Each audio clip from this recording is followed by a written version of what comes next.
زاد روزت مبارک، زاد روزت مبارک.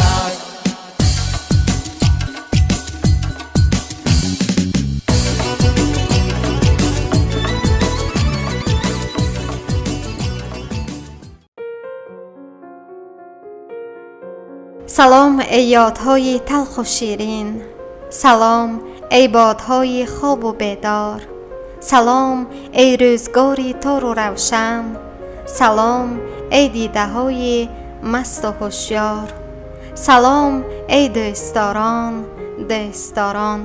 با امید روزگاری خوش و آباد و آسوده شما، السلام علیکم تماشابینان عزیز و ارجمند، دوستداران و مخلصان برنامه های تلویزیونی سیمای شهری پنجکند.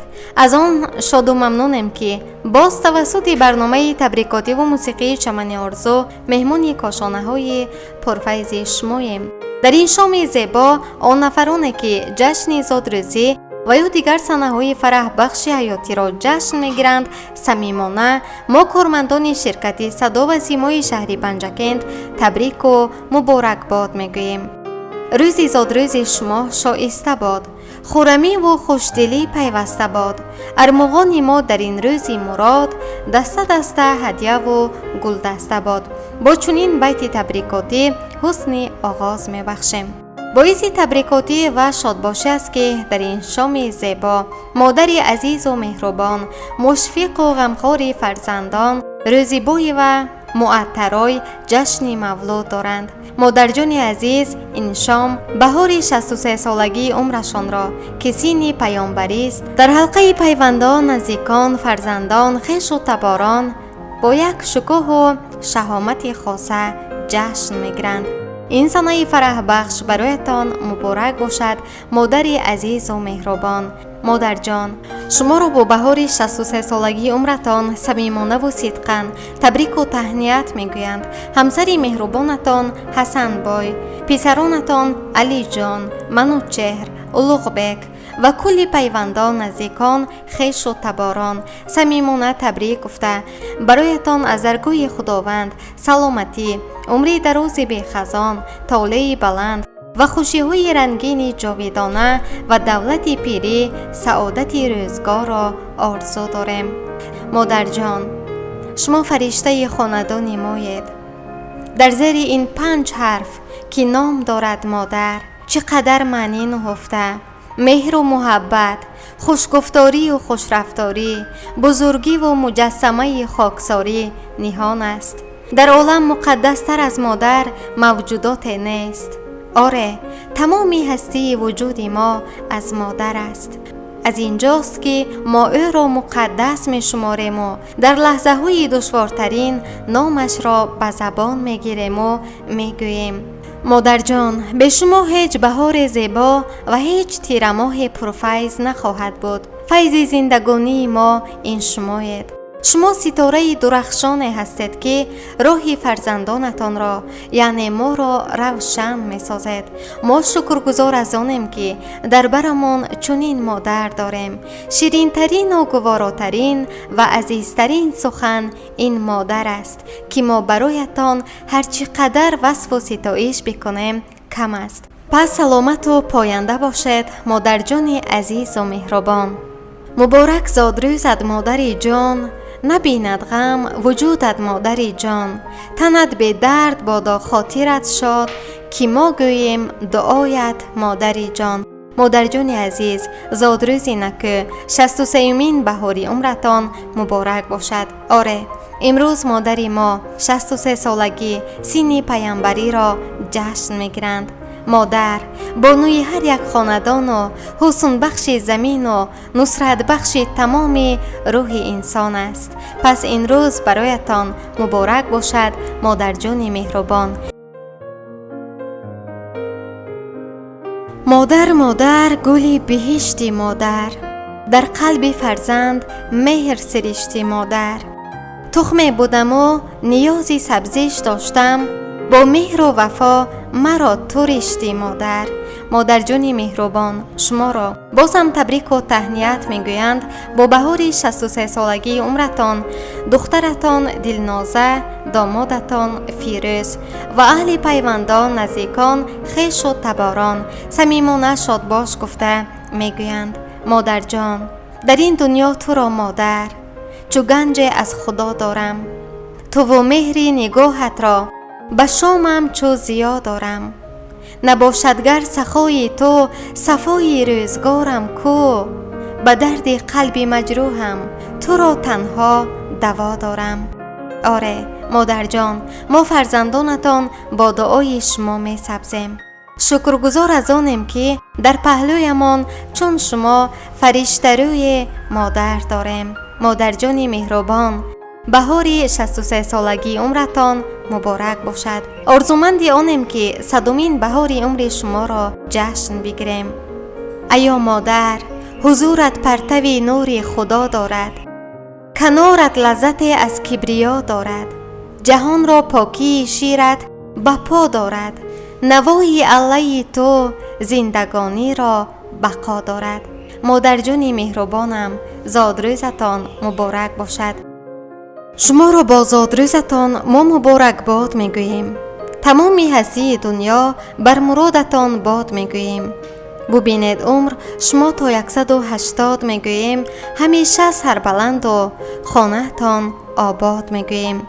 با چنین بیت تبریکاتی بار دیگر تبریکاتی نوبتی آمده شما را با بهار 63 سالگی عمرتان تبریک و تهنیت میگویند کلی کالکتیوی همکارانتان، به ویژه خواهرانتان زمیره، گلچهره، صفورا و کلی همکاران تبریک و تهنیت گفته برایتان سلامتی، عمری دراز به خزان، طالعی بلند و خوشی های رنگین زندگی را آرزو دارند و میگویند که اپای معطرای شما برای ما به جای اپایید. احترام شما برای ما همکاران والاست. شما را با این سنه فرح بخش صدقاً شادباش میگوییم. هستیت معجزه ریز است اگر اپای خوبی منی زیبایی. روز میلادی تو آیم و تو نیز همچو گلدسته من می آیی. بهر تبریک بگویم از شوق شاد و خندان و شکوفان باشی. تا ابدمان جوان و زیبا همچو استاره رخشان باشی. شادم از بودن تو هر لحظه چون که همراز منی بال و پری. خنده کن تا که نبینمت دردت که برام جان و دلی و جگری. اپای مهربان معطرای زادروزتان مبارک میگویند خواهرانشان زمیره، گلچهره، صفورا. این روزی نکو برایتان پر از سرور و شادی آرد. زادروزی نکو بهار 63 سالگی عمرتان مبارک و خجسته باشد. روزیبای و معطرای کند خورشید بختت نورفشانی.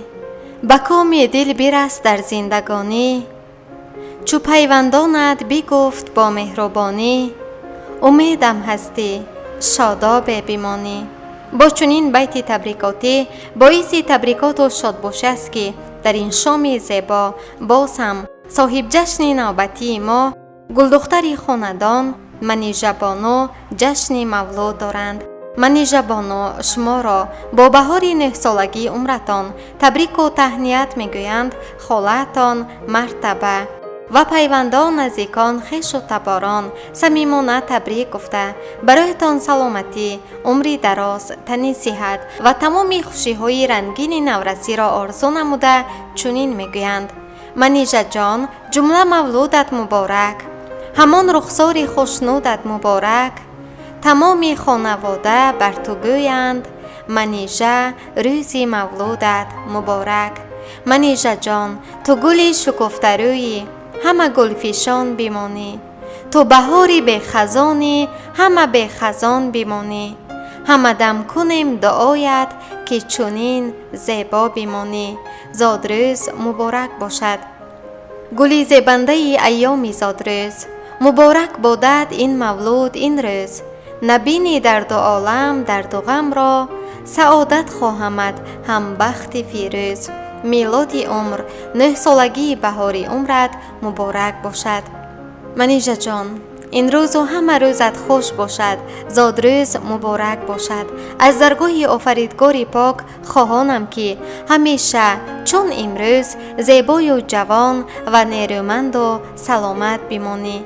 ما تمنای آن را داریم که خورشید جهان را دائما بر سرت نورافشانی کند و همیشه شاد و مسرور باشی. مولود مبارک باشد. تمنا میکنم با قلبی سرشار شما را باد عمری خوش مددگار. خدا دایم نگهبانی تو باشد. کلید عمر مددگاری تو باشد. به دنیا آمدی بهر همه، کسی خوشبختترین در بری تو باشد.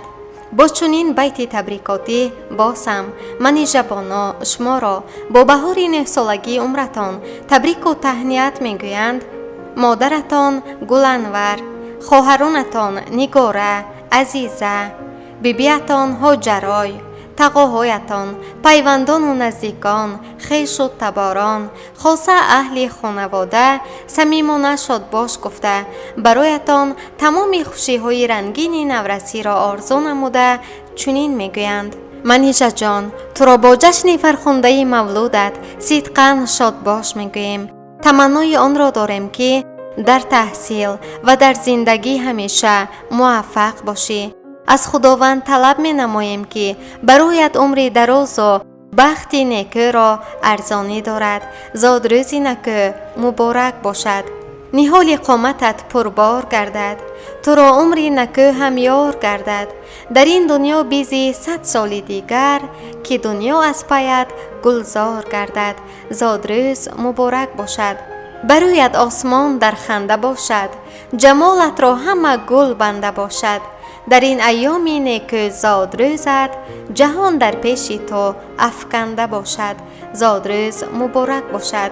منیژه جان، صدای یک پرواز، فرود یک فرشته، آغاز یک معراج و شروع یک زندگی این روز تولد است. پس این روز مبارک، جشن مولود مبارکت باشد. خواهیم که تو را همیشه خندان بینیم. در خانه تان فیضی فراوان بینیم. در دل به هر امید که داری برسی، ما شادی و بخت خویش در آن بینیم. زادروز مبارک باشد. ای حسن بهار زادروزت تبریک، با بخت هزار زادروزت تبریک. خوشبخت و سعادت و سلامت باشی، با افج و برار زادروزت تبریک. باری دیگر زادروزی همه صاحب جشنها مبارک و خجسته باشد.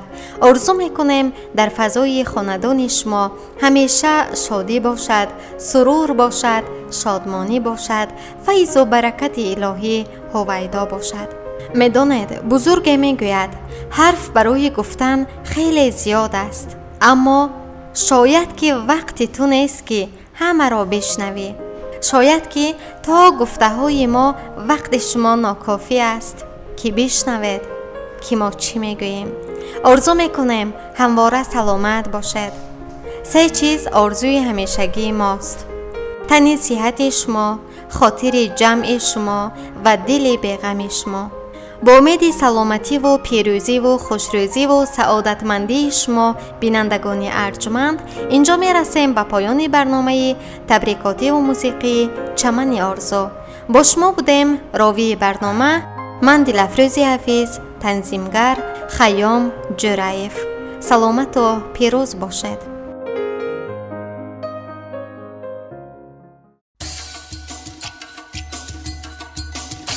زادروز